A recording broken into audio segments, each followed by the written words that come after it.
Hey everyone, Pastor Jay putting on another video in our series, Meeting God in the Old Testament, where we look at people who meet with God and we ask the question, what can we learn about God from these stories? If you haven't seen my previous videos, I encourage you to go back and watch them, but today I want to take a look at 3 people who met with God, and I want to look less on their actual meeting with God and more on where they met with God. These are 3 people who met with God in the middle of a fire. The story that we're looking at today is Shadrach, Meshach, and Abednego from Daniel chapter 3, who meet with God in the middle of the fiery furnace. So let's take a look at the story, and then we're going to draw some application from that. The story is in Daniel chapter 3, and it starts with King Nebuchadnezzar really wanting to magnify himself, make himself great, so he builds this gold statue. And he gathers all the people together and he says, listen guys, when I play music, I'm about to play some music here, and when I play it, I want everyone to bow down and to worship this statue. So they play the music and everyone bows down and worships this golden statue that Nebuchadnezzar made. Except for 3 people, Shadrach, Meshach, and Abednego. And God could have very easily chosen to hide them, chosen to not draw attention to them, chosen that nobody sees them. But God doesn't do that. God wants them to be seen. And they do get seen. And they get seen by some of the Chaldeans. And they come to King Nebuchadnezzar and they say, Nebuchadnezzar, we noticed that 3 people didn't bow down. And Nebuchadnezzar very easily could have said, what's 3 people in the size of my entire kingdom? But no, Nebuchadnezzar wants to make an example of them. So he has them brought up. So Shadrach, Meshach, and Abednego come before King Nebuchadnezzar. And Nebuchadnezzar says, listen guys, maybe you didn't hear me. Maybe you didn't quite understand what I was saying. So I'm going to give you a second chance. I'm about to play some music. And when I play the music, I want you to bow down and I want you to worship my golden image. And this time he puts an extra stipulation on them. He says, by the way, if you don't do that, I'll throw you into a burning furnace.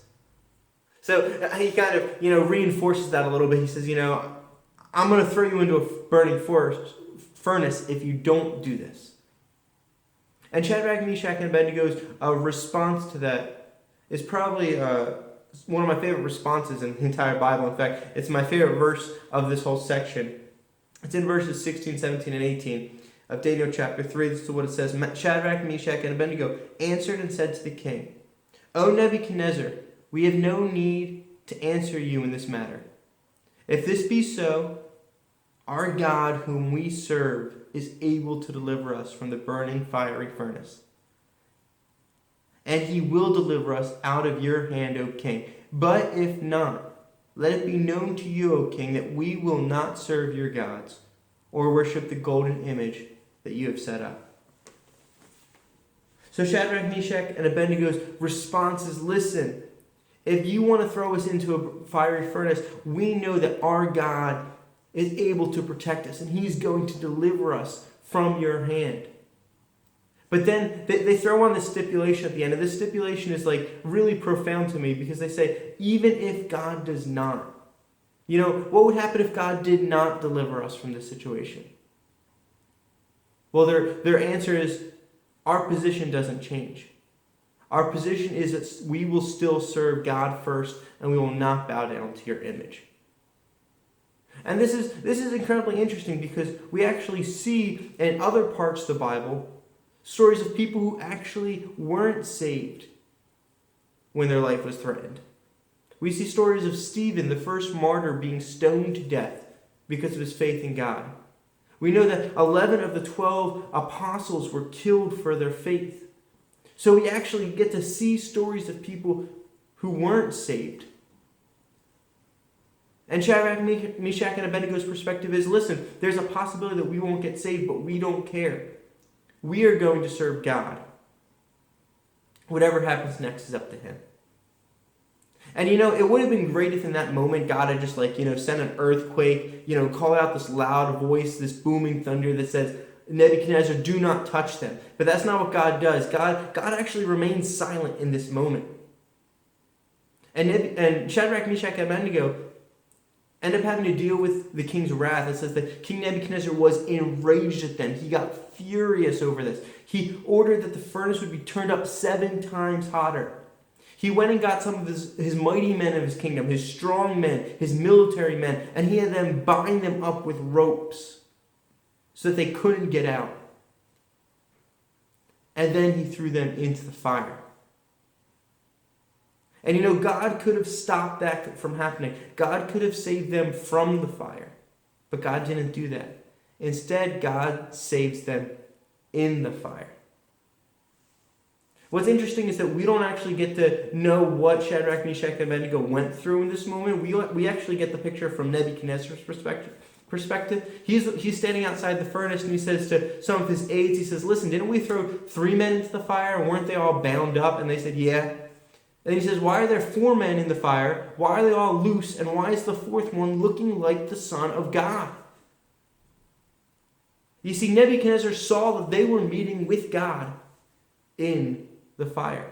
Now, we don't actually get what was said during that conversation. We don't get any response between Shadrach, Meshach, and Abednego and God. We just know that God met with them in the fire. And we learn 2 things from this story.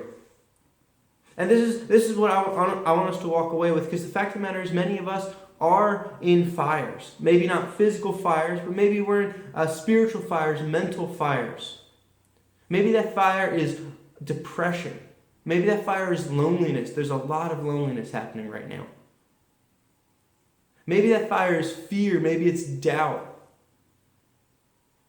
Maybe it's not something inward. Maybe it's something outward. Maybe we fear for our health. Maybe we feel for the health of those around us. Maybe our fire is our family. There's just some heartache happening within our family. Maybe it's with a friend. We just see a friend who's going through such a hard time. And we always end up asking this question at some point in time. We say, God, why couldn't you have stopped this? Why couldn't you have saved me from this? And the fact of the matter is sometimes God doesn't save us from the fire, but sometimes God saves us in the fire. And God met with Shadrach, Meshach, and Abednego in the fire here. And he did 2 things. The first thing that happened is when God met with Shadrach, Meshach, and Abednego, God protected them. He protected them in the fire. It says that they came out of the fire and no hairs on their head were burned. Their clothes were completely intact. They didn't even smell like smoke. That's how much God protected them in the fire. And sometimes when we go through fires in our lives, God protects us. Sometimes when we're at the end of our rope, when we say, I can't do anything anymore, I don't know how to keep going, I'm at the end of myself, God says, that's okay, you are not at the end of me.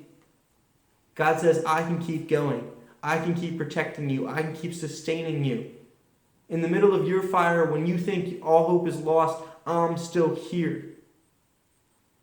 And I'll keep going. I'll be the one to protect you.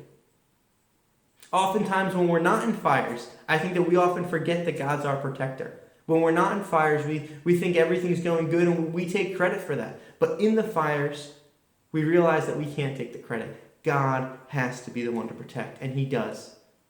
And God can protect us in the midst of our fire. And the second thing that happens in this fire, and this is, I think, the very interesting part to me, is that God gets glorified in this fire. Nebuchadnezzar sees them, he points them out, and then he calls them out. And then Nebuchadnezzar issues this decree that goes out into all of his land, and it's that if anyone attacks the God of Shadrach, Meshach, and Abednego, that they are to be torn limb from limb. That's an extreme measure. Now, I don't necessarily support tearing people limb from limb, but that's how extreme Nebuchadnezzar goes when he realizes how great this God is. When God protects in the fire, God gets the glory for what happens in the fire. And Nebuchadnezzar sees it, and he says, everyone has to know. This God is a great God. And when we're in the middle of our fires in life, when we're in the middle of our difficulties in life, if we turn to God, if we let God be the one to protect us, then when other people see it, they can see God in what's happening in us. I've seen countless times over and over again stories of people who were going through such a hard time, and other people saw them and said, wow, God is with you. God's the one protecting you. I need God in my life because I see God with you in your fire. God gets the glory. And that's what happens when God meets with people in the fire.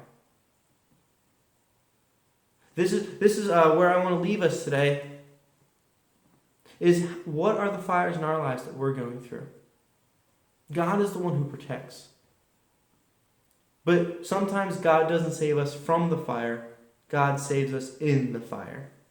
I want to close with one verse, and this comes from Isaiah chapter 43, verse 2.